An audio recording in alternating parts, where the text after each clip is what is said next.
Bismillah, alhamdulillah, salatun salamun ala rasulillah. Ẹ káàbọ̀ sí ètò ìṣẹ́jú mẹ́ta lórí 85% ọ̀rọ̀ nínú Al-Quran. Nínú àfihàn yìí, ẹ̀kọ́ náà mẹ́tàlá, èyí tó ṣẹyọ nínú Al-Quran lọ́nà 1600. Gbogbo ọ̀rọ̀ nínú Al-Quran ló jẹ́ àyà, ló jẹ́ abala, tí àmì ní gbogbo ayé náà jẹ́ àyà.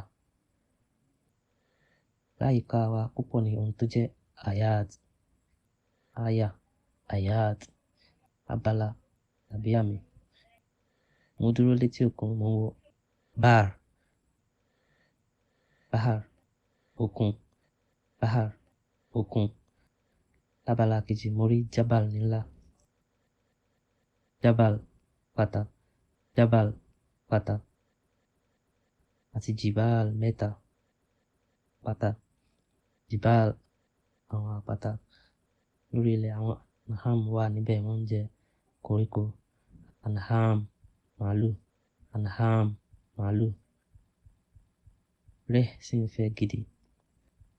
Rih, atẹ́gùn, tí ìjì sì túmọ̀ sí riyah. Rih, riyah, ìjì. Háfìlà mi ti fẹ́ sọnù. Ọpẹ́ ni fún Ọlọ́run fún wa ní hard tó rẹwà, ayé. Mo gbé ojú òkè, mo sì rí shams, oòrùn, ó ń tanná, ó sì rẹwà ní sama,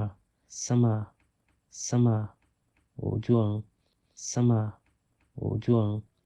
Lókè wa, Ọlọ́run dá sábàá samawat, ọ̀run méje,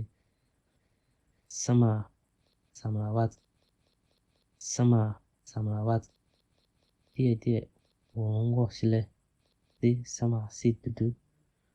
Níwòyí ó ti di layl, ṣálẹ́. Nahar, ọ̀sán, layl, ṣálẹ́. Nahar, ọ̀sán, layl, ṣálẹ́. Mo lè rí kọ́mọ̀rù tí ó ń tanná lójú ọ̀run, ó sì rẹwà. Kọ́mọ̀rù, òṣùpá. Gbogbo nǹkan wọ̀nyí ní bayyina, àmì tó ṣe rí. Gbogbo ayé tó wà láyìíká wa ní bayyinat, àwọn àmì tó ṣe rí.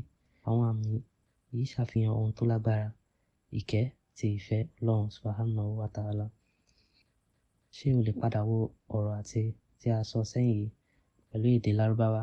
Bí bẹ́ẹ̀ kọ́, kí o lọ gbọ́ padà. Àbí ṣé o lè sọ ní èdè rẹ abala yìí? ومن آياته الليل والنهار والشمس والقمر.